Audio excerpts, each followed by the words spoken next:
Welcome back to Kill the Computer. Caleb, how are you doing today? I feel like I'm coming out of my cocoon, so to speak. This is the first week we will be hitting 80 degrees, and I am so excited for some sunshine. So looking forward to that. What better way to spend today, this beautiful new era? Spring is here, talking about some of our favorite perverts online, the weird Gamergate crowd. It's been a minute since we've dug into like the grum sphere of it all, and I'm very excited for that. Yeah, we brought some experts here. yeah, and with us today we have we've had you on before, Johnny. We have Johnny, Nick, Matt, formerly writers, editors at Hard Drive, now at the GG Tribune. Welcome. Hey, thanks for being here. Wow. Thanks for having me on your podcast. Let me speak for Thanks Johnny. for being on your show, June. Yeah, I'm of course. terribly Thank you. sorry for Johnny. Let's just we're happy quickly to be plug here. our own sponsors. Yeah, no. So we brought you guys on to talk about, before we get into Pragmata, we're going to be talking about a little bit about Pragmata today, and just like the Gamergate sphere. We brought you guys on to talk about a little bit about Hard Drive. What's going on with Hard Drive right now? Who should field this one? Why don't Who wants to get deposed first? so last year Hard Drive was sold from the original owner to the owner who has it currently. I had been there since the end of 2023. I got to the point where I was managing both the Twitter and the Blue Sky account. And if you follow Hard Drive on Blue Sky, it's probably because I posted I used to manually post articles there every day, and grew it from like around 3,000 to where it is now around 80,000. And then also we did charity streams, the Gay and Woke stream last year. We've raised money for Trans Lifeline and CASA.org. We did the Hard Drive Game Awards last year. And basically after this company took over, they stopped paying people. And they stopped paying people long enough that we decided to quit and start our own thing. Matt could maybe speak a little bit more directly to that, seeing as how he was an actual editor for the site. I don't know if other people want me to tell these stories, but I think it was around Throw everyone under the bus. I'll change some names, even the people who are good guys in these stories, but it was around the time a certain American hero was assassinated. Does his last name rhyme with smirk, like a smile? I can neither confirm nor deny. It was around this time that the Hard Times ran a headline that I believe was along the lines of "Anti-vaxxer finally gets shot." Good headline. That was a really good one. I remember seeing that one. Yes, and many people noticed that it was promptly taken down because a certain person who runs this company, for the purpose of this story, I'm going to call him Ron Waffles.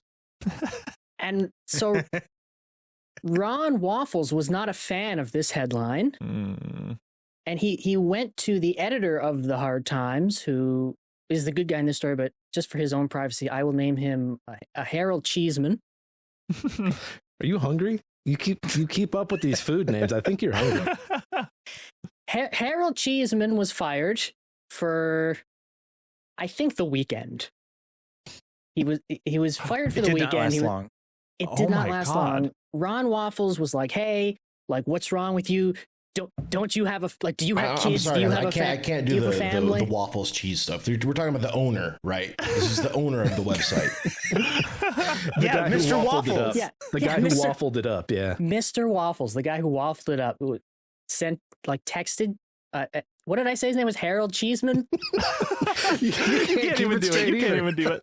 Texted Harold Cheeseman, "What's wrong with you? Don't you have a family?" And fired him. And he was like, "Okay." And he was fired for the weekend. And then they unfired him. It was like the opposite of a Larry David. I guess. This was how it was told to me. in one of our editorial meetings, like, just so you guys know, yeah, I was fired over the weekend. That's why that headline was taken down. A couple weeks after that, they were like, listen, so this doesn't happen again.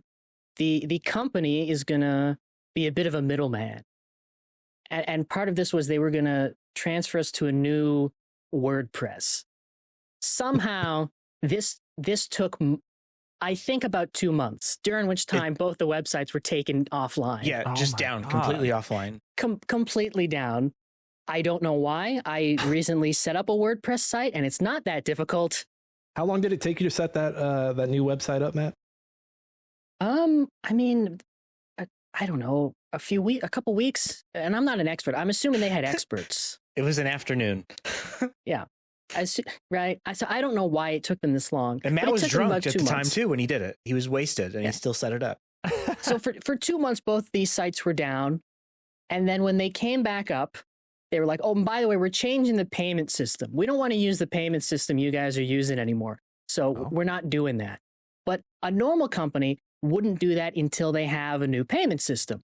This company, somehow that's still in business and supposedly makes money, just like, no, well, we don't have a new payment system yet, but we're changing the payment system. So no one's getting paid until we have a new payment system. This also took months. So literally, like everyone, you three included, were not paid for 2 months, but expected to work. The hard times kept things going up because Harold Cheeseman had since stepped down. He was like, I can't do this anymore. I don't want to deal with these people. You know, he was content, and he's living a peaceful life on a cheese farm now. He's doing This good. person, He's doing good. if I'll name him, Ash Avildsen. That's the owner of Sumerian Records, and this is important because this is a person who advocates in his personal life supposedly as being an ardent free speech activist that is doing this. That's didn't know astounding. that.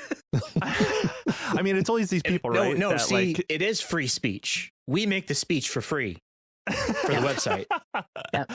But like, and like, sure, that's like, I think that's like when you start seeing owners of comedy outlets start to crack down on actual jokes in this way, aimed at people in, like, you know, power and government. We saw this recently a couple of months ago now with Jimmy Kimmel. I don't like Jimmy Kimmel. I think he's not very funny.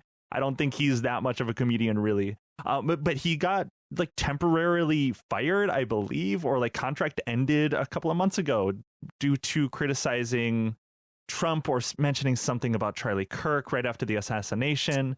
People have been blasting him within the administration yet again, trying to get him fired. It's like there is so much pressure coming down from this administration to censor comedy and speech. And I don't even mean that like the Chud way, where it's like, oh, you can't do comedy. Comedy is illegal. You can't say the word tranny anymore. It's like they're actually like they're genuinely like censoring comedic like satire and speech and shit. And Yeah, this sort you know? of like what he did is probably not coming from Donald Trump or anyone, but it's a self censorship that is just as problematic. It's just as bad. Well, just for context, Ash fell into some controversy some time back because his record label signed a guy who had like neo-Nazi tattoos and stuff like that. Hell yeah. And he Hell was yeah. like, well, I don't support this stuff, but I believe in free speech was his whole thing. And God. so that's why the dichotomy between that and what we're seeing here is important to call out, I think.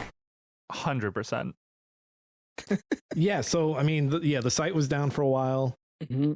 Everyone who had a piece that was written when they were changing over the way that they were paying folks, I had stuff from like September that didn't pay out until February. Yeah. What? Yeah. Also, the thing they changed to was QuickBooks. Like it's literally in the name, Quick. Well, Somehow that's just isn't. a marketing gimmick. Yeah, but anyway, so me and the other editor for Hard Drive were like, we're not putting pieces up if nobody's getting paid, and you people can't tell us when they're getting paid. Mhm. And the person we talked to was like, yeah, that's fair, that makes sense. Hard Times kept putting pieces up because the editor over there is a company shill. I'll call him Fuckwit Franklin. From what it sounds like, especially like when Ash took over the company, it sounds like he really preferred Hard Times over Hard Drive. He's more of Yeah. like a music guy. It was generally. made clear to Theory. us yeah, like Our theory was that he bought the Hard Times because he thought it was a funny Instagram account, and then was saddled with 2 websites, one of which I don't think he knew he owned.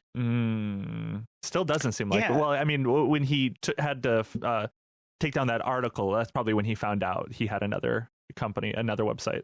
Well, no, because that was a Hard Times piece. Our Charlie Kirk piece never, like, nobody said anything to us. Oh no, my it god! stayed up.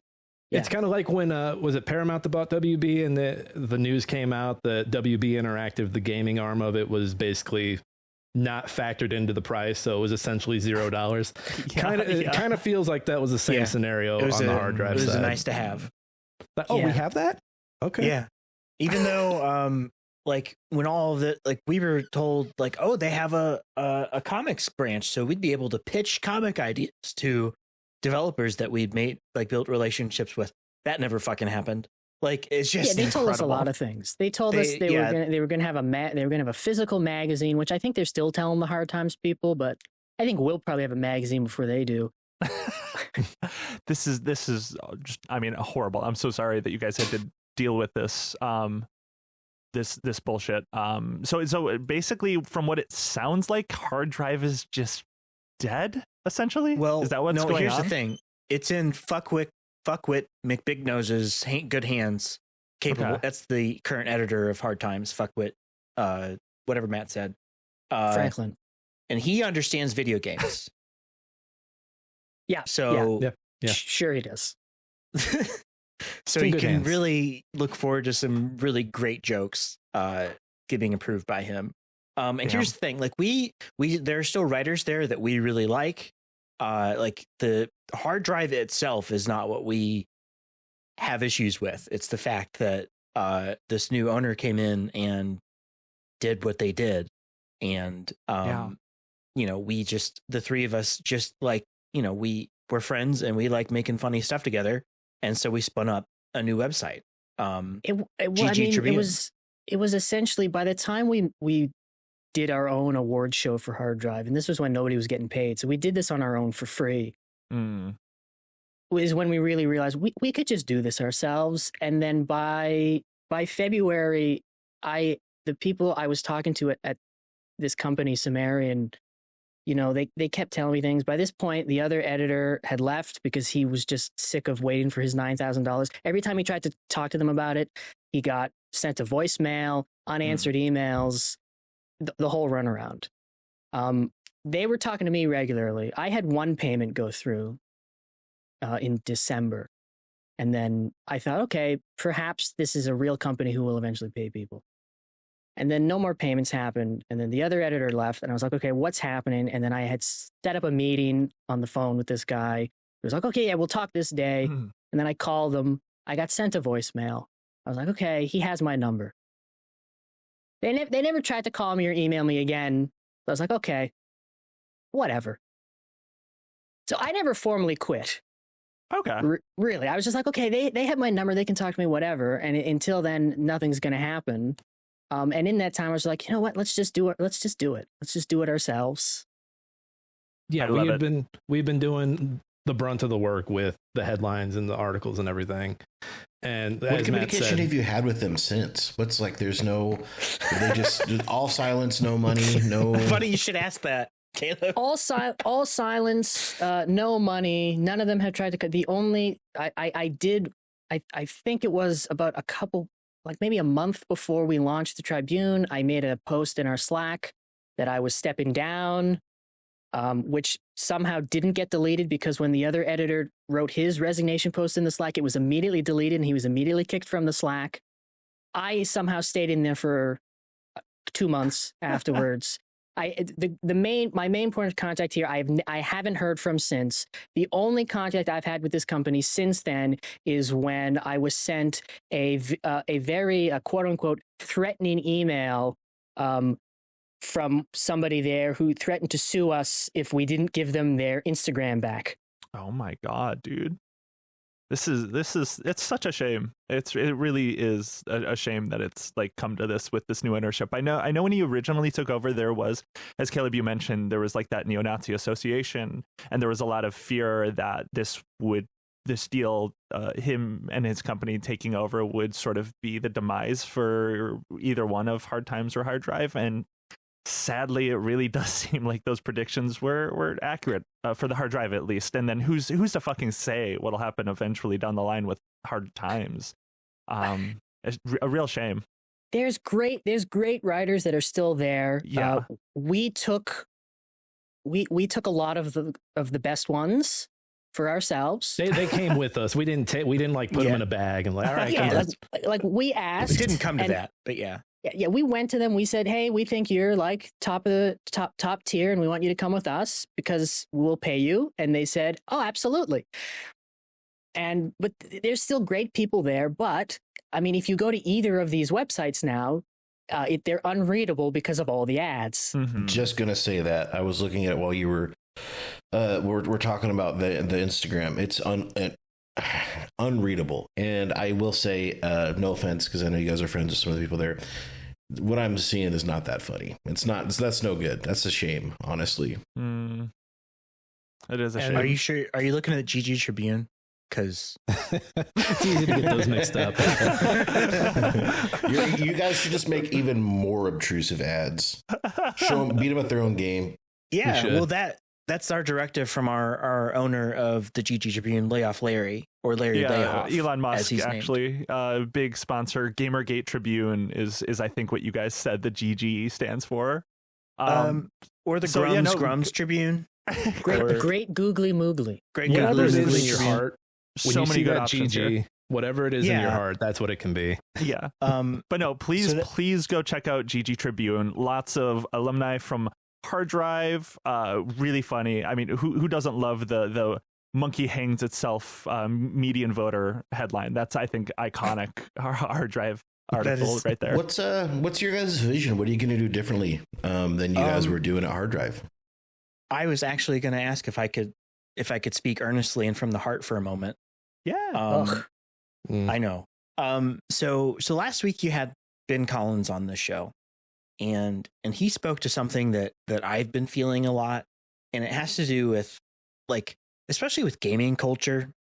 Like, so much of it has been like tried to be taken over by these right-wing losers, and just making it an unpleasant space to occupy, taking it entirely too seriously or taking the wrong thing seriously.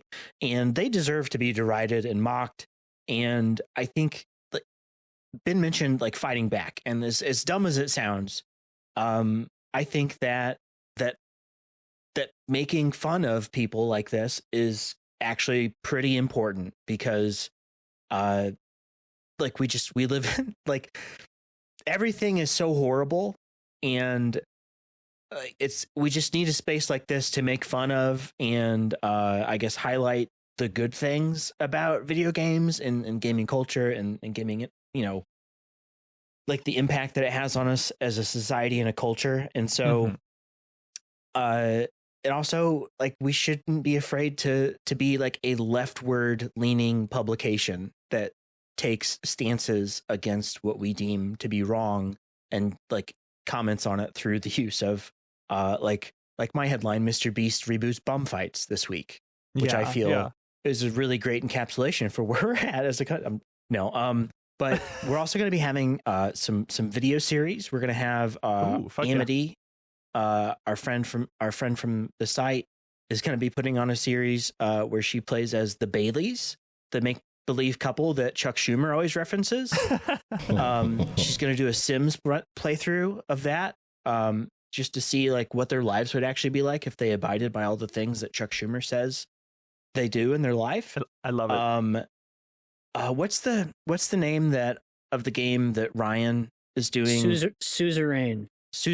So another writer, Ryan Mahan, is doing a Suzerain playthrough, which is like a political game, but he's doing it only implementing policies that the gamers say they want in real life, just to see how well it works out to have those actually implemented. And then there was a third series that's going to be in production, right? Would one of you please take over for that? Because I don't remember what one of it was.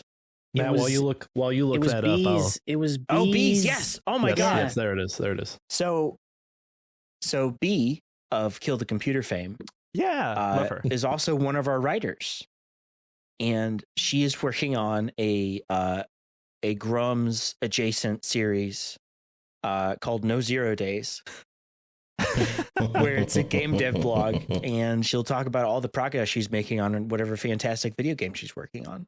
Incredible. Love her so much. She made our website. For those who have missed our website launch, she's incredible. To be clear, she is actually making. So this is the game that she's actually working on that she's doing this for, or this is just a joke? This is just a joke. Okay, got it. I wish it was. That would be cool. yeah. She should make that game while she's at it too. Yeah, Like she can do a lot. Like we don't write her off yet. Like that. She's Might, very that might be Push a later. button to Yeah. approve headlines for our Discord. Yeah. But her pitch for this to us was she's going to make these long dev blogs in which she spends one sentence explaining a minor change she made and then paragraphs of what irks her. Incredible. Nice. No, please go check out GG Tribune. I think you know the fighting back that you mentioned that Ben was talking about last episode is like, you know, that also includes bad people that own bad businesses. Like, you know, it's there are so many bad people that own almost everything. I mean, best examples being, you know, the Ellisons, Elon Musk, all of these like Fantastic fucking people. They thrive on like taking over companies, whittling it down. I mean, private equity. There's so many examples where people come in, like scrap everything, just plunder everything, lay people off, and it's a real fucking shame how often this happens. That people come into these companies and just destroy what they were. So please, check out GG. We are worker owned, and I'm working on like coming up with some more like short form video stuff for like TikTok and Reels and What does shit. our Google AI summary say? We're worker owned. Yeah, we're worker owned. Venture capital capitalist funded. controlled. Yeah, Is it actually? No, that's our fake owner is called Layoff Larry. Oh, okay. He's our CEO. He's our CEO. His Great nephew guy. told him that video games make a lot of money, and so he bought our website. And his nephew gets to write pieces for us sometimes. It's just, you know, it's something we have to deal with as an editorial staff. It's horrible. And Larry's but- art's. So we had an artist. We actually hired an artist to draw and create Larry for us. And that is Good at Work. So if you look up Good at Work on Instagram or Blue Sky, Derek Laganelli is his name. Really good stuff there. And we were really lucky that he was wanting to work with us and draw Larry for us. So shout out to Derek. I think that you guys may run into some problems with controversy because I don't know if a lot of people are going to want to read a publication that takes such radical stances as the people that do the work should be paid money. But I do wish you the best of luck.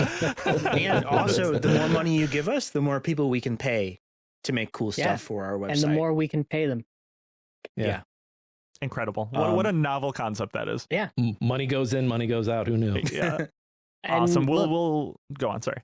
our another thing with hard drive, even when it was good, I'm not saying it's not going to be good anymore, but you know, there's a box in hard drive. There's a very specific format. It was the news articles, or maybe you get to make a list or an opinion piece. And our modus operandi is if you think of something ridiculous, we will let you do it. Yeah, we want to make weird Amazing. stuff. We want to Yeah. let people just go crazy and make weird shit. And you know, just like we're three straight white dudes. Matt is Jewish, so counts as our cultural. That's Caleb for this show. Yeah. Yeah. And I'm Canadian, so foreign. Okay. Yeah. Okay. So that covers us a little bit. We are still looking to add a Nepo baby to ownership. So if there's a Nepo baby out there if that you're a wants to Nepo join baby us, with the trust fund that you can funnel into this new venture, please let us know. Yeah, I think that's like everything I wanted to say. Get off my chest. You guys good? I mean, I have a quick soapbox. My day job is college advising. And, if you look at games journalism as a whole, if you look at everything, you see so many people when someone new is coming into the field, they tell them, don't do it. Do anything else. Start a blog. Go do your thing. And I just want to have a spot where someone getting started, either in comedy or, just looking to get their feet wet on the game side of things, can come, get started, and then, maybe they do a couple things here and then they move on. And they look back at GG Tribune and they're like, yeah, that was cool. I started there and now I'm over at IGN or Polygon or wherever the hell I end up. It's awesome. kind of a shame how, like the dire state of journalism, especially like media journalism, like games, music, all of those. I mean, we've been seeing so many more independent like run outlets, like Aftermath being like another gaming journalist website that's popped up for very similar reasons, where it's just like it's so hard to like be taken seriously or get paid to do this work, so you have to like build it from the ground up. Yeah, several of them getting laid off like right when they got a new job at Washington Post or wherever it was. Them 404. Love 404. Defector, like so many. Oh, I've really liked Rogue lately. Rogue's been a really good one too. I don't know if I know Rogue. I'll send you a link later, Johnny. Okay, That's the X-Men, right? Yep, the one X-Men. No, that's Jubilee. Awesome. Stupid. We will put the GG Tribune website down in the show notes. So please check it out. That would be wonderful. I think. Do you guys want to talk about Pragmata and like the insane right-wing discourse? I've been itching to talk about. I've been surrounding myself with these like perverts, these like fucking freaks that are losing their mind. I saw something that like is directly related to your other podcast. The Pragmata. That's the whole thing. Exactly. We had a bunch of people hit us up for Pragmata stuff and like email and whatever. And I was like, I think in June, I even like forwarded an email to you that somebody sent us about that. Yeah. And it's like, that's probably an ill-conceived thing for sure. It's definitely more in the realm of ill-conceived, but I don't think there's a whole episode of ill-conceived about it, especially because it's more related to like Gamergate freaks. I'll be so honest, Pragmata is perfect. It's really funny because like, once a year, Josh comes into my swamp and he makes me do Mr. Beast stuff. So I was kind of hoping I could volleyball that over to him and make him deal with the nasty, like, gaming perverts that, like, get horny over the idea of having a robot daughter or whatever. But no, he deflected that pretty well. Good job, Josh, if you're listening. You're here with us in hell. Nope, that's for you, Caleb. I gotta, it's everyone says everyone loves when we get to torture you, when you're having a tortured experience, and this is a good one for that. All right, well, let's do it. I'm not on Twitter, so I don't know much about this. Just that there's a robot daughter, and people are talking about birth rates, and the gun is in my mouth. So let's see if we can finish the job, guys. What is this about? So I can, unless someone really wants to, I can summarize the like genesis of this discourse and what people are saying and why I think everyone is like insane about this, like the Gamergate people. So basically, Pragmata is this video game where there is this robot girl. You're like in a spaceship or something like that. There's this robot AI girl that you have to protect. You're like a father. You're like a guy on the spaceship trying to escape. So it's not spaceship. Actually your daughter. So this whole conversation's already starting off as a bit facile. Yeah, exactly. It's like not a real, not a real daughter. It's just like, it's just like a little girl. They yassified the daughter. Yeah, they gave her a blowout in makeup. Yeah, it's like she's not like, she does not look like a real girl. Like she is. That's sort of like where a lot of this sort of discourse started. It was a lot of people saw this, started laying out some critique that were like, this girl is like the way that they made her, it feels very much like I don't think the people that made the game intended it to be like have the for all accounts it sounds like a pretty well received game, pretty normal. It's just the reaction to it. I just got to say really fast, my main exposure to this, and Johnny, I know that you know this because of our group chat, but It was that friend of the show, Smash JT. It was that YouTube video that he made. I didn't watch it. I just saw the thumbnail, and it was Hassan versus my daughter. That's what the name of the video. Yeah, apparently, Smash JT's daughter came in. Hey, everybody, it's Caleb. This has been a preview of a premium episode. You can find the rest at patreon.com/killthecomputer. Thanks so much. Bye.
The computer.